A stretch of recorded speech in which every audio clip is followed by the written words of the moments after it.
Jinping अपनी सेना को कहते हैं कि आप जंग के लिए तैयार रहिए। भाई सेना के जो जनरल हैं जिन्होंने जंग लड़नी है वो कहते हैं कि सेना अभी अभ्यास पर जोर दे, वीडियो जारी करने से काम नहीं बनेगा। कर्नल एसएस पठानिया हमारे साथ लगातार बने हुए हैं। Colonel SS Pathania, Xi Jinping का एक बयान जिसमें वो कहते हैं कि समुद्री सैन्य संघर्ष के लिए पीएलए को तैयार रहना चाहिए। मैं इसे किस संदर्भ में देखूं? अभी तक हम मान रहे थे कि जमीन के ऊपर विवाद है, तनाव है। क्या आने वाले वक्त में भारत को अपने समुद्रों की भी रक्षा के लिए और तत्पर और तैयार रहना होगा, सी रूट को लेकर भी? राजेश जी, इससे पहले आपने एक बड़ा इंटरेस्टिंग सवाल पूछा था कि क्या शी जिनपिंग इनसिक्योर है? बहुत ज्यादा है। आप किसी भी डिक्टेटर की हिस्ट्री देखिए, हिटलर से लेके मुसोलिनी, उसके बाद पुतिन, उसके बाद शी जिनपिंग। एक कहावत है कि those who live by the sword they die by the sword. तो इनके अंदर बहुत ज्यादा इनसिक्योरिटी होती है। और दूसरा, ये अपनी जो खुफिया एजेंसीज हैं उनको पूरी यूज करके पूरी इंफॉर्मेशन या फाइलें इनके पास तैयार होती हैं, और उसके बाद इनको ये लगता है कि कोई हमारे बराबर ना आ पाए, और अगर कोई इनकी बराबरी करने की कोशिश करता है तो उसका एलिमिनेशन या जैसे आप बोलिए उसकी इनकी पदवी जो है छीन ली जाती है। That's a very very psychological factor of A dictator. अभी आप जो दूसरी बात पूछ रहे हैं कि उन्होंने ये आह्वान किया है कि हमें समुद्र में युद्ध के लिए तैयार रहना चाहिए। देखिए जी, चाइना की अगर हम तीनों फोर्सेस की बात करते हैं, हम उनकी बात करते हैं थल सेना की, जो इंडिया से तकरीबन 2 गुना है, और आपने उसका देखा है कि वो पूरी तरह से इफेक्टिवली ब्लॉक्ड हैं। अरुणाचल में भी उनका कोई एडवेंचर अभी चल नहीं रहा है। दूसरी तरफ आ जाइए, इनकी जो एयर फोर्स है ये क्लेम करते हैं कि ये यूएसए से ऊपर जाएंगे, लेकिन वो उस साल में अभी नहीं पहुंचे हैं। इनकी जो स्ट्रेंथ आती है वो है इनकी नेवी, जो दुनिया में सबसे बड़ी है। लेकिन उसमें भी एक कमी है कि इनके पास एयरक्राफ्ट कैरियर नहीं है, जो एक बहुत बड़ी फोर्स है सी के अंदर डोमिनेशन के लिए। अभी ये अपनी स्ट्रेंथ जो है वो प्रोजेक्ट करना चाहते हैं, और इसीलिए अपने जर्नल्स को या अपनी जनता को बरगलाने के लिए कि हम समुद्र में युद्ध के लिए तैयार हैं। अभी आपने देखा होगा इन्होंने जो मालदीव के अंदर अपना वर्चस्व बनाने की कोशिश कर रही है, और काफी हद तक उसमें सफल भी हो गए हैं। और हम उसकी जब बात करते हैं स्ट्रिंग ऑफ पर्ल्स की, आप डिजिबूटी से लेके आ जाइए, उसके बाद गदावर, कॉक्स बाजार, श्रीलंकन हम्बरटोटा, उसके बाद बर्मा। तो ये कोशिश कर रहे हैं कि इंडिया को जो है एक इकोनॉमिकली कमजोर किया जाए। इंडिया ने इसका बड़ा माकूल जवाब दे रहा है, और आने वाले समय में आप देखेंगे कि चाइना को ये भी लगता है कि उसकी जो वल्नरेबिलिटी है वो है मलाक्का स्ट्रीट के अंदर, क्योंकि उनका 80% जो सामान आता है वो वहां से आता है, और उसको ब्लॉक कर दिया जाए क्वाड के थ्रू, या सारी जो छोटी छोटी कंट्री हैं, वियतनाम, मलेशिया, ब्रुनेई, जो उनको वहां पे जिनको ये तंग कर रहा है। तो चाइना की बहुत ज्यादा वल्नरेबिलिटी है वहां पर, और उसको ये भी पता है कि वो वल्नरेबिलिटी जो है वो ओवरकम नहीं की जा सकती। लेकिन अपने देशवासियों को बेवकूफ बनाने के लिए कह लीजिए, उनको अपने साथ रखने के लिए, उनकी एस्पिरेशन को मीट करने के लिए लीडर जो हैं वो ऐसे बयान देते रहते हैं। अभी आपने रशिया में देखा होगा, पुतिन ने जो वेगनर ग्रुप के वो प्रतिद्वंदी बन के उभर रहे थे, उनका उन्होंने सफाया करवा दिया। तो इनके पास सारे मीन्स होते हैं, इनके पास सारी इंफॉर्मेशन होती है, और ये करते रहते हैं। और भारत जो है इनकी पूरी तरह से इनकी गेम को पढ़ चुका है। आईएनएस जटायु का केस आपने देख ही लिया है। जी ठीक है, लेकिन डॉक्टर ब्रह्मदीप अलूने, मैं आपके पास आ रहा हूं। डॉक्टर ब्रह्मदीप अलूने, जब समुद्री सैन्य संघर्ष की बात होती है तो क्या हम ये मान के चलें, जो शी जिनपिंग ने इशारा दिया है कि आपको समुद्र से जाना है तो आपको भारत तो आना है, लेकिन उससे पहले ताइवान आपके रास्ते में है। तो क्या आने वाले वक्त में 2027 में, क्योंकि शी जिनपिंग को फिर से राष्ट्रपति भी बनना है और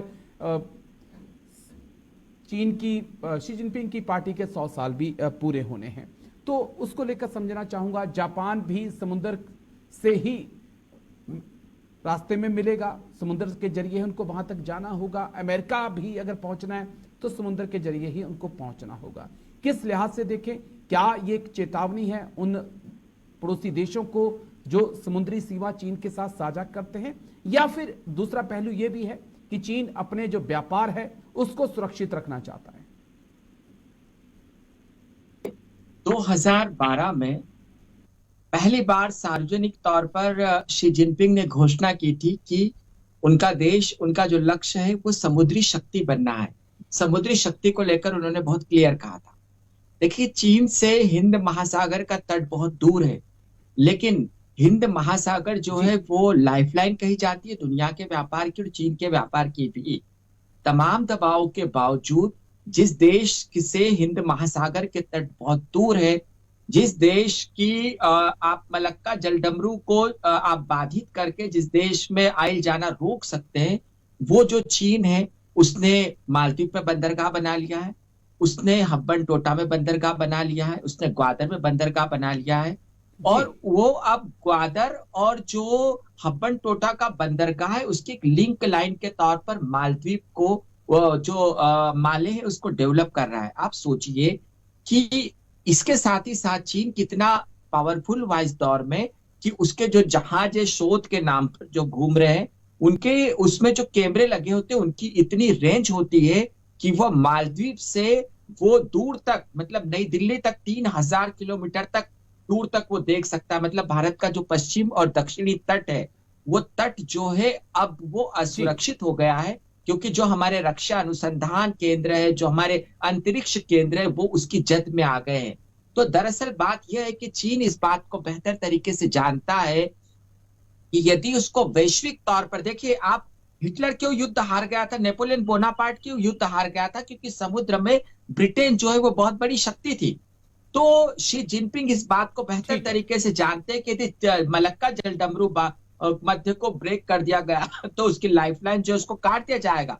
उसके एवज में भारत को दबाने के लिए भारत के बहुत करीब तक आ गया है, और इसके जो दुर्गामी परिणाम होते हैं, हो सकते हैं, वो न केवल भारत की सामरिक सुरक्षा के लिए, लेकिन आसियान के देशों की सामरिक सुरक्षा के लिए भी चीन एक बहुत बड़ा खतरा बन गया है। राजेश जी, खतरा बन चुका है। चलिए, एक बड़ी खबर है, उसके बाद कर्नल एसएस पठानिया सर मैं आपके पास लौट कर आता हूं। तो बड़ी खबर आपको बता दें, एक और तालिबान पाकिस्तान सेना के बीच फिर से झड़प हुई है। बड़ी खबर, दोनों तरफ की गोलाबारी में कई लोग हताहत हुए। पाक सेना की सीमा पर बाड़बंदी से नाराज तालिबान, डूरंड लाइन को सीमा मानने से तालिबान का इनकार। बड़ी खबर आपको बता दें, तालिबान पाकिस्तानी सेना के बीच फिर से सीमा पर झड़प, दोनों तरफ की गोलीबारी में कई लोग हताहत। पाक सेना की सीमा पर बाड़बंदी से नाराज तालिबान। जल्दी से ग्राफिक्स प्ले कर दीजिए, उसके बाद फिर कर्नल एसएस पठानिया सर के पास चलेंगे। तालिबान पाकिस्तान के बीच झड़प, द खुरसान डायरी ने खुलासा किया है। खैबर पख्तूनवा को लेकर टकराव हुआ है। पाक सेना डूरंड लाइन पर लगा रही बाड़, डूरंड लाइन को सीमा मानने से तालिबान का इनकार। पश्तूनों को बांटना चाहता है पाकिस्तान, ये आरोप लगाया है। तालिबान ने सीमा पर लड़ाकों को और भेजा है। लेकिन 3 अहम तस्वीरें जो इस जंग से जुड़ी हुई हैं, वो तस्वीरें जल्दी से मैं आपको दिखा दूं, उसके बाद कर्नल एसएस पठानिया के पास हम चलेंगे। एमबीएस के साथ प्ले कर दीजिएगा। डूरंड लाइन पर एक घमासान की तस्वीर है, जहां पर एक तरफ तालिबान जो है और दूसरी तरफ पाकिस्तान की आर्मी है, उनके बीच जमकर फायरिंग चल रही है। एक दूसरे के ऊपर निशाना साधा जा रहा है। तो ये तालिबान मॉडर्न घड़ियां लेकिन हथियार लेकर जो हैं खड़े हैं। कई और लड़ाके जो हैं वो पाकिस्तानी सीमा पर भेजा गए हैं। अगली तस्वीर में दिखा दीजिएगा।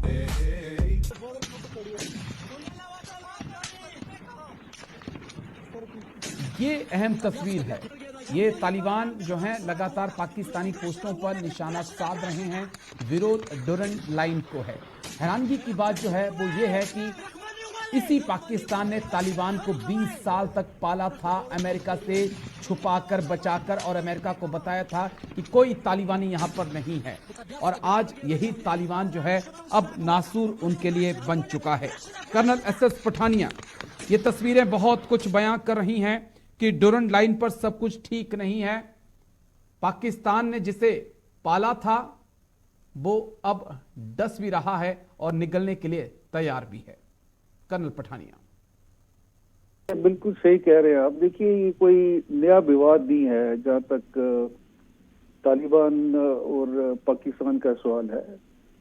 ये भी आपने बिल्कुल सही कहा है कि तालिबान की जो रिजीम वहां पे बना था अफगानिस्तान में, उसका पाकिस्तान का बहुत बड़ा रोल था, लेकिन उनकी एक्सपेक्टेशन कुछ और थी, एक्चुअल में कुछ और हुआ।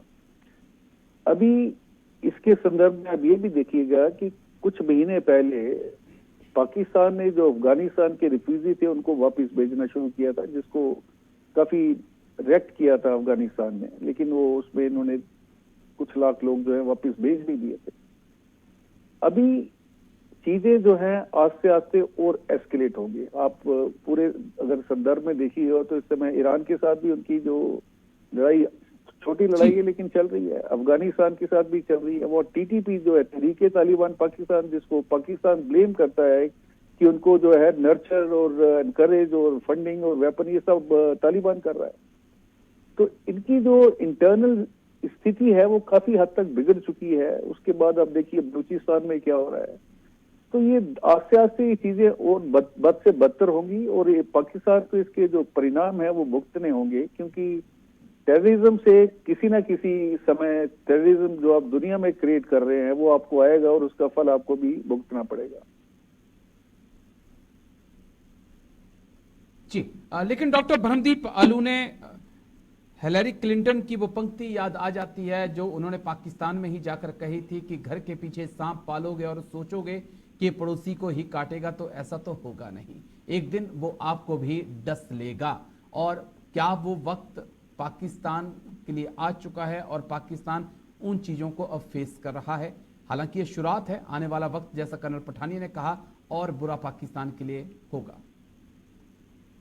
राइस, इसको एक दूसरी दृष्टि से देखने की जरूरत है समूचे घटनाक्रम को। देखिए, इमरान खान पश्तून है, खैबर पख्तूनवा में इमरान खान की सरकार है, उनकी पार्टी जीत कर आई है और उन्होंने सरकार स्थापित की है। जब तक इमरान खान देश के प्रधानमंत्री थे तब तक न तो टीटीपी हमले कर रहा था पाकिस्तान पर, न तालिबान को लेकर कोई संघर्ष हो रहा था, क्योंकि जो इमरान खान है या जो तहरीक तालिबान है और तालिबान है, इन सबके साझा ही थे। तो जब से इमरान खान गए तब से ये जो समस्या है बहुत जबरदस्त तरीके से बढ़ गई। और आप देखिएगा, क्योंकि संसद में निर्दलियों का बाहुल्य है, पाकिस्तान की संसद की बात कर रहा हूं, क्योंकि खैबर पख्तूनवा में जो इमरान खान की पार्टी तहरीक इंसाफ का शासन है, तो आप ये जो समय है यह नाको चने चबवा देगी इमरान खान की पार्टी शहबाज शरीफ को। उनके लिए आने वाला समय बिल्कुल अच्छा नहीं है, क्योंकि दूसरी तरफ देखिए इमरान खान के दो दुश्मनियां हुई है। एक तरफ वो सेना के खिलाफ भी खड़े हुए और दूसरी तरफ राजनीतिक पार्टियों के खिलाफ भी खड़े हुए। और सबसे ज्यादा जो सेना परेशान है वो खैबर पख्तूनवा में परेशान है। तो पाकिस्तान को अस्थिर करने के लिए, वहां की सरकार को अस्थिर करने के लिए पश्तून का जो नारा है वो आने वाले समय में बुलंद होने वाला है। और इमरान खान को जब तक ये लोग जेल में रखेंगे तब तक पाकिस्तान की मुसीबतें ऐसे ही बढ़ने वाली है। अभी इस समूचे घटनाक्रम को इस दृष्टि से देखने की जरूरत है। राजेश जी।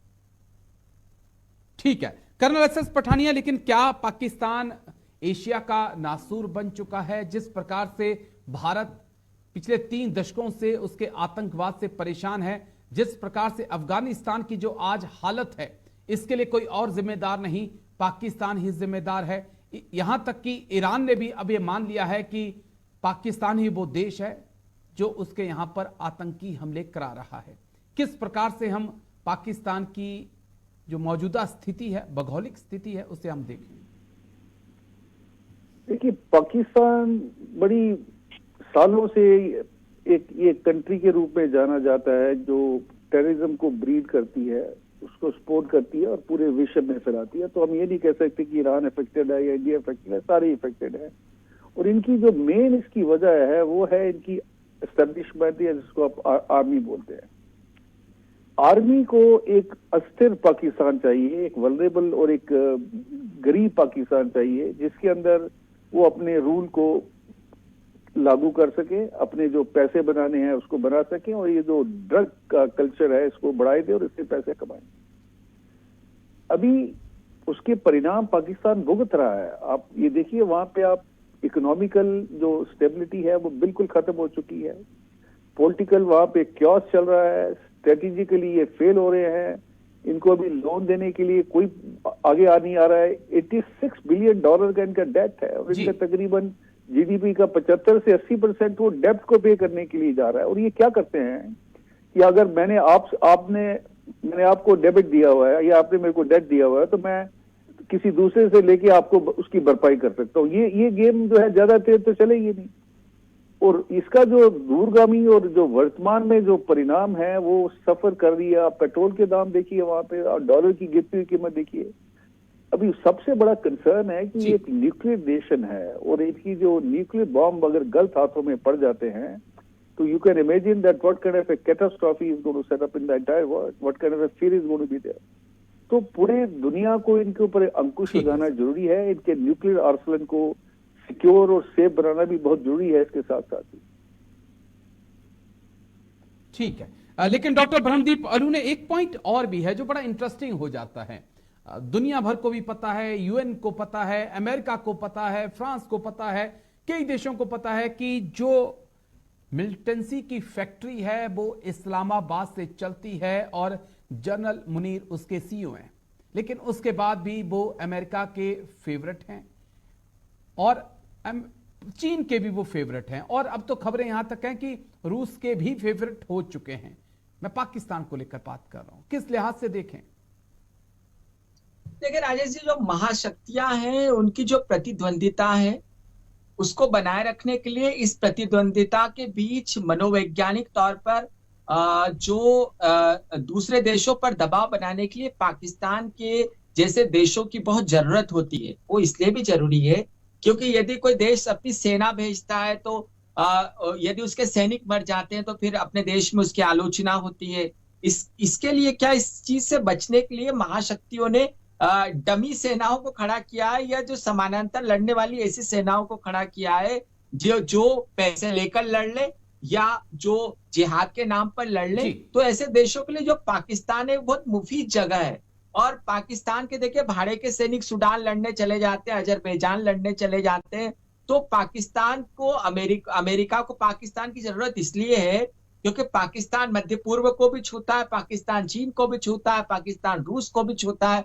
तो पाकिस्तान में सैन्य अड्डा बनाना जो अमेरिका के लिए बहुत जरूरी है। चाइना के लिए इसलिए जरूरी है क्योंकि चाइना भारत के सामने उसको कवच बना के रखना चाहता है, क्योंकि कश्मीर की जमीन चाइना के पास है, तो चाइना के लिए भी बहुत जरूरी है। तो पाकिस्तान जैसे देशों की बहुत जरूरत है इस दुनिया में, खासकर महाशक्तियों को अपने हितों के संवर्धन करने के लिए। राजेश जी ठीक है।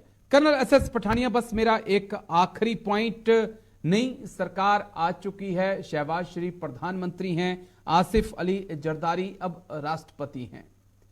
भारत और पाक संबंधों पर क्या कुछ असर आप देख रहे हैं आने वाले वक्त में?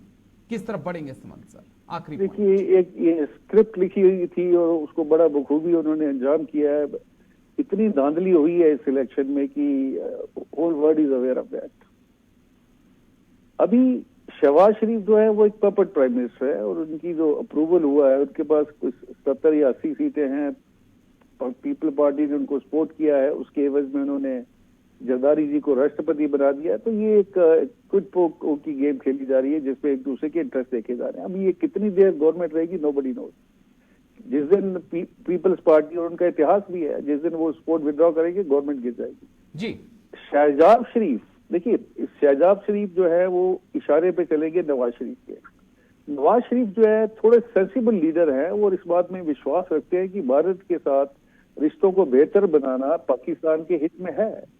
लेकिन क्या आर्मी इसको स्वीकार करेगी? अनलाइकली। बिकॉज अगर भारत और पाकिस्तान के रिश्ते मजबूत होते हैं, इनके अंदर दोस्ती बढ़ती है, तो उसमें सबसे ज्यादा नुकसान होगा पाकिस्तान आर्मी का। और वो किसी भी कीमत पे ये नहीं चाहेंगे कि पाकिस्तान के अंदर डेमोक्रेसी जो है संबंध अच्छे हों। लेकिन इतना तय है कि कर्नल एसएस पठानिया की बेशक शहबाज प्रधानमंत्री हैं, लेकिन जनरल मुनीर के हाथ में ही रिमोट कंट्रोल रहने वाला है। बहुत बहुत शुक्रिया आप दोनों खास मेहमानों का। कर्नल एसएस पठानिया सर बहुत बहुत शुक्रिया। डॉक्टर ब्रह्मदीप अलू ने आपका भी बहुत बहुत शुक्रिया। चीन को लेकर खास बातचीत थी। कई कुछ जानकारियां निकलकर सामने आई हैं कि चीन लगातार अपनी समुद्री ताकत को बढ़ा रहा है। निशाने पर ताइवान है, निशाने पर जापान है, निशाने पर हिंदुस्तान है। यानी कि जमीन के साथ साथ अब ब्लू वाटर जंग के लिए भी भारत को तैयार रहना होगा।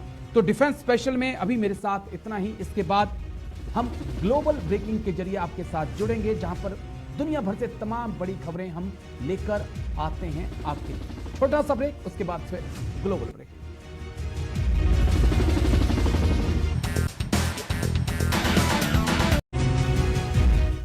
नमस्कार, आप देख रहे हैं जेके 24/7 न्यूज। मैं हूं आपके साथ राजेश कुमार। वक्त हमारे खास कार्यक्रम डिफेंस स्पेशल का, जहां पर बात चीन को लेकर हम करने वाले हैं। दरअसल लगातार ऐसी खबरें सामने आ रही हैं कि चीन जंग की तैयारियों में जुटा हुआ है। चीन ताइवान को अपने साथ मिला लेना चाहता है। चीन भारत के साथ जंग कर अरुणाचल प्रदेश, पूर्वी लद्दाख को अपने साथ मिला लेना चाहता है। चीन अमेरिका के साथ जंग कर दुनिया की सुपर पावर बन जाना चाहता है। ये शी जिनपिंग के सपने हैं और शी जिनपिंग लगातार अपनी सेना को इसके लिए तैयार भी कर रहे हैं। और सोशल मीडिया पे जो वीडियो सामने आते हैं वो इसकी बानगी भी हैं, लेकिन सच्चाई कुछ और है। दरअसल शी जिनपिंग के एक जनरल ने, टॉप जनरल ने अपनी सेना को नसीहत दी है कि आप फेक एक्सरसाइज की बजाय असली एक्सरसाइज, वॉर एक्सरसाइज का अभ्यास कीजिए। इसको समझना होगा, इसको डिकोड करना होगा कि क्या जो वीडियो और जो एक्सरसाइज चीन दुनिया को दिखा रहा है, क्या वो सिर्फ एक वीडियो गेम है। इसको समझना होगा, क्योंकि इससे पहले भी कई ऐसी खबरें सामने आ चुकी हैं कि चीन की सेना में जमकर भ्रष्टाचार है और जो रॉकेट फोर्स है उसके अंदर ईंधन नहीं बल्कि पानी भरा हुआ है। कई सवाल हैं जिनका जवाब तलाशने की आज कोशिश होगी, लेकिन साथ ही साथ बात पाकिस्तान और तालिबान की भी होगी, क्योंकि पिछले 48 घंटों से लगातार दोनों देशों के बीच फायरिंग जारी है। खबरें यहां तक हैं कि पाक सेना के कई सैनिकों की मौत हुई है, लेकिन अभी ये सूत्रों के हवाले से खबर है, हम इस खबर पे मोहर नहीं लगा सकते हैं। लेकिन कई लोग घायल हैं। वो तस्वीरें भी आपको दिखाऊंगा जो इस वक्त तालिबान और पाकिस्तान के बीच हो रहा है। लेकिन शुरुआत बड़ी खबर के साथ। तो बड़ी खबर आपको बता दें, चीनी जनरल ने अपनी ही सेना पर उठाए सवाल। जनरल ने मिलिट्री एक्सरसाइज को बताया फर्जी। सेना में शामिल घटिया हथियारों से नाराज जनरल। पीएलए जमीन पानी में युद्ध के लिए तैयार रहे, ये जिनपिंग चाहते हैं। चीनी जनरल ने अपनी ही सेना पर उठाए सवाल। जनरल ने मिलिट्री एक्सरसाइज को फर्जी करार दिया। सेना में शामिल घटिया हथियारों से नाराज जनरल। पीएलए जमीन पानी में युद्ध के लिए तैयार रहे, जनरल बोले। चीनी जनरल ने अपनी ही सेना पर उठाए हैं सवाल। जनरल ने मिलिट्री एक्सरसाइज को करार दिया फर्जी। सेना में शामिल घटिया हथियारों से नाराज जनरल्स। ग्राफिक्स के जरिए जल्दी से जानकारी आपको दे दूं, उसके बाद फिर हम एक्सपर्ट्स के पास चलेंगे, चर्चा की शुरुआत करेंगे। चीनी जनरल हे वेइडोंग का खुलासा। वो कहते हैं कि वास्तविक युद्ध अभ्यास फर्जी है। जो वास्तविक युद्ध अभ्यास बताया जा रहा है वो फर्जी अभ्यास है। पीएलए अभ्यास कम, वीडियो ज्यादा बना रही है। सेना के हथियारों से भी नाराज दिखे जनरल। उनकी शिकायत है कि पीएलए के अंदर जो हथियार शामिल किए जा रहे हैं वो घटिया क्वालिटी के हैं। जिनपिंग ने 9 जनरल्स को पीएलए से हटाया है, बर्खास्त किया हुआ है। जिनपिंग ने अपने रक्षा मंत्री को भी हटाया हुआ है, हटा दिया गया था उनको भी। चीनी सेना के बीच सब कुछ ठीक नहीं चल रहा है, लेकिन जिनपिंग फिर भी अपनी सेना को जंगी आदेश दे रहे हैं। क्या कुछ शी जिनपिंग कह रहे हैं मैं आपको एक बार बता दूं, उसके बाद फिर एक्सपर्ट्स के पास हम चलेंगे। शी जिनपिंग ने 2 दिन पहले ही अपनी सेना को आदेश दिया, हथियार और उपकरण तकनीकी मानकों के अनुरूप होने चाहिए, इसलिए जालसाजी का उनके कार्य करने के तरीकों पर निश्चित रूप से प्रभाव पड़ेगा। शी ने पीएलए को समुद्री सैन्य संघर्ष के लिए तैयार रहने और समुद्री अधिकारों की रक्षा करने का आदेश भी दिया। ये जो आखिरी लाइन है इसे आपको समझना होगा। ये बहुत अहम लाइन है। समुद्री सैन्य संघर्ष के लिए चीन को तैयार रहना होगा। समुद्री अधिकारों की रक्षा करने का आदेश भी शी जिनपिंग ने अपनी आर्मी को दिया है। यानी कि ब्लू वाटर के अंदर जो है चीन एक जबरदस्त तैयारी कर रहा है। टारगेट सामने है, टारगेट पर भारत है, टारगेट पर ताइवान है, जापान है और फिर अमेरिका है। तमाम सवाल हैं जिनका जवाब तलाशने की आज कोशिश करेंगे। दो खास मेहमान चर्चा में हमारे साथ जुड़ चुके हैं। कर्नल एस पठानिया शौर्य चक्रा हमारे साथ जुड़ चुके हैं। बहुत बहुत शुक्रिया सर। जय हिंद। सबसे पहले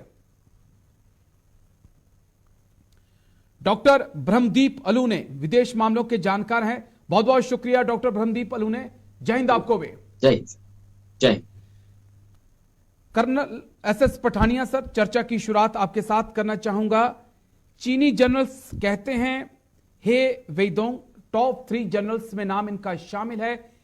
वो कहते हैं कि ये जो युद्ध अभ्यास हो रहे हैं ये फर्जी हैं। अगर हमें जंग जीतनी है तो फिर हमें वास्तविक अभ्यास करने होंगे। हम इसे किस संदर्भ में देखें सर? जो कुछ वीडियो चीन इस वक्त दिखा रहा है दुनिया को, क्या वाकई में वो एक फिल्म स्टूडियो में शूट किए जा रहे हैं? जनरल की चिंता कितनी वाजिब सर?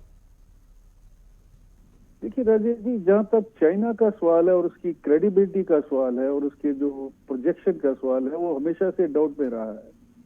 उनके आप देखेंगे, उनके आप मिसाइल्स देख लीजिए, उनके आप शिप देख लीजिए, आप उनके एयरक्राफ्ट देखिए, जो क्लेम करते हैं वो ग्राउंड पे कहीं भी ना टेस्ट हुआ है और ना उसको किसी ने देखा है।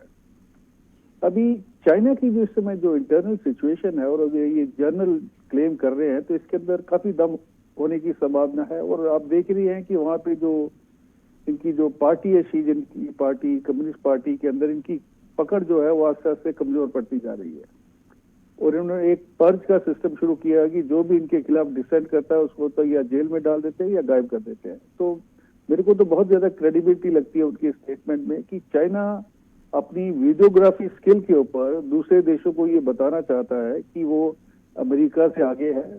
और वो इस मामले में जो हाइब्रिड वॉरफेयर, जो उनका एक बहुत ही स्ट्रांग पॉइंट है, उसको वो पूरी तरह से यूज कर रहा है। अभी जहां तक इनकी एफिकेसी का सवाल है, इनके आर्मामेंट्स का, इनके मिसाइल्स का, वो तो किसी ने देखी नहीं अभी, ना ही कहीं ये टेस्ट हुए हैं। तो let's assume that it's all facade which they are indulging in. और आने वाले समय में इनकी जो हकीकत है, देखिए इनकी सच्चाई क्या है। इन्होंने क्या किया कि वियतनाम में जब गए थे बहुत पहले, वहां से मुंह की खा के आ गए थे वापिस। उसके बाद अभी इंडिया ने उनको एक बहुत अच्छा माकूल जवाब दिया है। जब उन्होंने गलवान में जुर्रत की थी, वो बीच बीच में ये करते रहते हैं, छोटे देशों को अपने साथ मिला रहे हैं, इंडिया के खिलाफ एक पर्ल ऑफ स्टिंग बनाने की कोशिश कर रहे हैं, स्टिंग ऑफ पर्ल्स। और वो अपने उसमें हाइब्रिड वॉरफेयर के अंदर ये उनका एक बहुत मजबूत हिस्सा है जिसका पूरी दुनिया को संज्ञान लेना चाहिए। जी मैं आता हूं कर्नल एस पठानिया, लेकिन डॉक्टर ब्रह्मदीप अलू ने जो चीज समझना चाहूंगा, क्योंकि कर्नल पठानिया ने भी एक बड़ी अहम बात कही कि क्या वाकई में बीजिंग में सब कुछ ठीक चल रहा है? जिस प्रकार से शी जिनपिंग ने अपने टॉप 9 जनरल्स को बर्खास्त कर दिया, सस्पेंड कर दिया, रक्षा मंत्री को हटा दिया, विदेश मंत्री को हटा दिया, क्या इस बात में दम है कि शी जिनपिंग को जो भी खतरा लग रहा है उसे वो रास्ते से साफ करते जा रहे हैं? आरोप फिर भ्रष्टाचार का है या फिर वाकई में चीन के अंदर इतना भ्रष्टाचार है और शी जिनपिंग मिस्टर क्लीन है? सब जी देखिए, सबसे पहले तो इस बात को समझना बहुत जरूरी है कि जो कम्युनिज्म की विचारधारा होती है उसमें अधिनायकवाद होता है, और जहां पर अधिनायकवाद होता है वहां पर दूसरों को दबाने की प्रवृत्ति होती है, सिस्टम पर छा जाने की प्रवृत्ति होती है, और साथ साथ जो लोग विरोध की आवाजें उठाते हैं उनको दबाने की प्रवृत्ति भी होती है। तो आप देखिएगा कि शी जिनपिंग का जो कार्यकाल है, आप आपके रक्षा मंत्री को बर्खास्त कर देते, आप जो आवाज उठाते उनको गायब कर देते, आप अपने सैन्य अधिकारियों पर आप निरंतर कार्रवाई करते। तो इससे बहुत एक बात स्पष्ट है कि जो शी जिनपिंग है वो देश के निर्विवाद नेता नहीं है। लेकिन इसका मतलब जब आप निर्विवाद नेता नहीं होते तो कम्युनिज्म जैसे सिस्टम में बहुत स्पष्ट होता है कि आप अपने विरोधियों को किसी कीमत पर इतना आगे नहीं बढ़ने देना चाहते कि वो आपको चुनौती देने लगे। और दूसरी बात यहाँ पर यह भी समझना चाहिए कि जो कम्युनिज्म का सिस्टम है वहां पर जो देश का सर्वोच्च पद पर जो राष्ट्रपति होते हैं वो लोग सेना के भी सबसे बड़े सैन्य अधिकारी होते हैं। तो आप वैदेशिक नीति को भी अपने वश में रखना चाहते हैं, गृह नीति को भी अपने वश में रखना चाहते हैं और आप सामरिक नीति को भी अपने अनुसार चलाना चाहते हैं। तो जब एक ही आदमी इतने सारे काम करता है तो जाहिर तौर पर उसका जो विरोध है वो तो उसके देश में सामने आएगा ही। लेकिन ये बात बहुत आपने भी कही है और ये बात बहुत स्पष्ट है कि शी जिनपिंग ने भ्रष्टाचार के नाम पर अपने हजारों विरोधियों को जेलों में डाला है, बहुत सारे लोगों को प्रताड़ित किया है और इस आधार पर वो बहुत सारे ऐसे लोग जो उनको विरोध के लिए आंखें दिखाते उनको या तो अपने पद से हटा देते या उन्हें वो गायब कर देते। राजेश जी। जी, लेकिन मैं ब्रह्मदीप अलू ने एक चीज और आपसे समझना चाहूंगा साथ ही साथ कि इसके पीछे क्या शी जिनपिंग को यह खतरा है कि कहीं आने वाले वक्त में तख्ता पलट करके कोई मेरी जगह ना ले ले, ये आप देख रहे हैं इसके पीछे? नहीं, देखिए राजेश जी, इसको आप इस प्रकार से समझिएगा कि माओ के बाद एक दो नेता रहे हैं जिन्होंने चीन के व्यवस्था पर वो हावी रहे, लेकिन माओ के बाद जो शख्स जो सबसे ज्यादा चीन की व्यवस्था को प्रभावित कर रहा है वो शी जिनपिंग है। तो माओ जो है वो चीन का निर्माता कहा जाता है। माओ वो शख्स है जिन्होंने चीन की जो सीमाएं हैं उन सीमाओं को असीमित स्तर तक बढ़ाया है। माओ वो शख्स है जो ये बताते हैं कि आप दक्षिण चीन सागर को ले ले या वैश्विक स्तर पर दूर दूर की जो सीमाएं, जो पूरा विवाद है या यूं कहिए कि जो एक कम्युनिज्म का साम्राज्यवाद है जिसमें दूसरों की सीमाओं पर कब्जा जमाने की कोशिशें हैं, तो जो शी जिनपिंग अपने देश को और कम्युनिस्ट पार्टी को बताना चाहते हैं कि उस देश में एकमात्र शख्स जो है वो स्वयं में शी जिनपिंग है जो माओ के उस सपने को पूरा करते हैं जिसमें चीन ने दुनिया में सबसे बड़ी महाशक्ति होने का ख्वाब देखा था। तो इस ख्वाब को अपने देश के लोगों को दिखाकर, पीपुल्स जो कम्युनिस्ट पार्टी उसको दिखाकर और अपने सहयोगियों को दिखाकर जो शी जिनपिंग है वो अपने लोगों को दबा रहे हैं, अपने लोगों को ब्लैकमेल कर रहे हैं। राजेश जी। जी चलिए, कर्नल एस एस पठानिया मैं आपके पास आऊंगा, लेकिन फिलहाल मुझे एक छोटे से ब्रेक के लिए रुकना होगा। ब्रेक के उस पार लौटेंगे तो एक और अहम मुद्दे पर चर्चा, क्योंकि शी जिनपिंग ने कहा है कि आप समुद्री युद्ध के लिए तैयार रहें। क्या भारत को भी अब अलर्ट हो जाना होगा, क्योंकि चीन लगातार हिंद प्रशांत महासागर में एक्टिव हो रहा है? इसको समझना होगा, लेकिन पहले एक छोटा सा ब्रेक।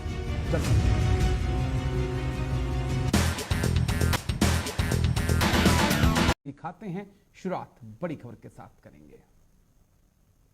तो बड़ी खबर आपको बता दें इस वक्त की अजरबैजान अर्मीनिया से जुड़ी हुई ये बड़ी खबर। भारत अर्मीनिया के बीच होगी नई डिफेंस डील। अर्मीनिया भारत से खरीद सकता है 84 तोहफे। Advance towed artillery gun system ATAGS की डील। 50 किलोमीटर रेंज तक गोले दाग सकती है ATAGS। ATAGS की खासियत आपको बता दें, यानी कि advance towed artillery gun system की खासियत, advance towed artillery gun system automatic command and control system इसमें मौजूद होता है। उच्च ऊंचाई वाले क्षेत्रों में इसे आसानी से चलाया जा सकता है। यह तोप हर मौसम और इलाके के लिए बेहतर तरीके से काम करती है। 50 किलोमीटर के लक्ष्य पर यह हमला कर सकती है। इसकी जो रेंज है वो 50 किलोमीटर है।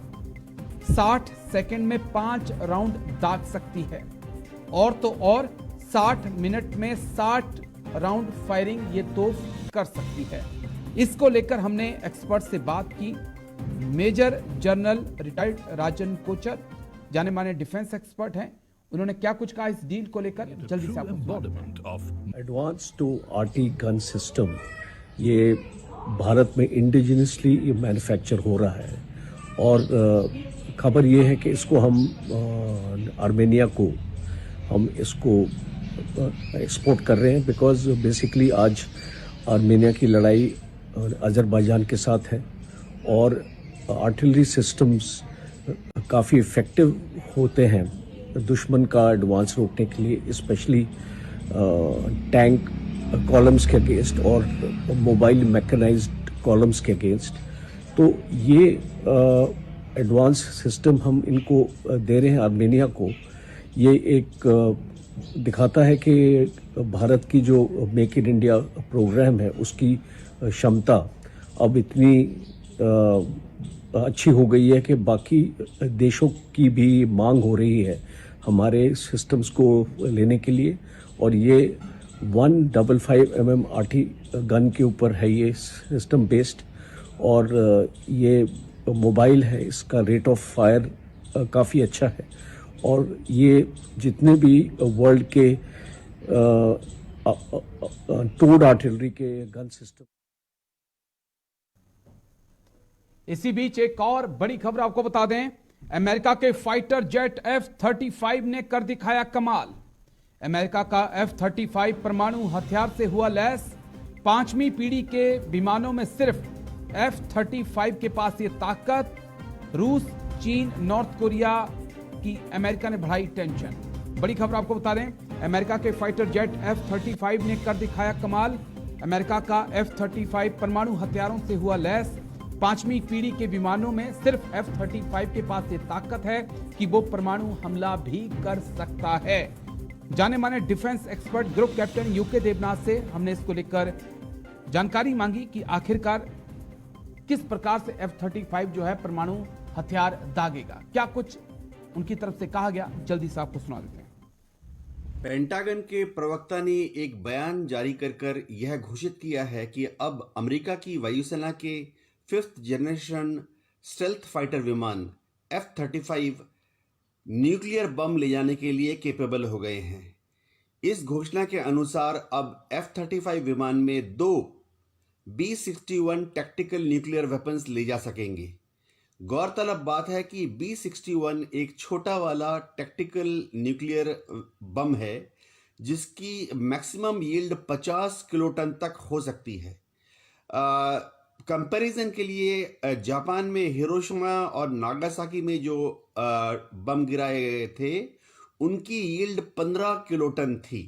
यानी B-61 की जो यील्ड है वह जापान के हिरोशिमा पर गिराए गए बम से तकरीबन 3 गुना ज़्यादा भयंकर होगी। टैक्टिकल न्यूक्लियर वेपन्स का इस्तेमाल अमेरिका की एयरफोर्स किसी विश्व युद्ध होने पर रूस की जो एडवांस फॉर्मेशंस हैं, यानी टैंक फॉर्मेशंस, आर्टिलरी फॉर्मेशंस, उनके ऊपर हमला करने के लिए करेगी।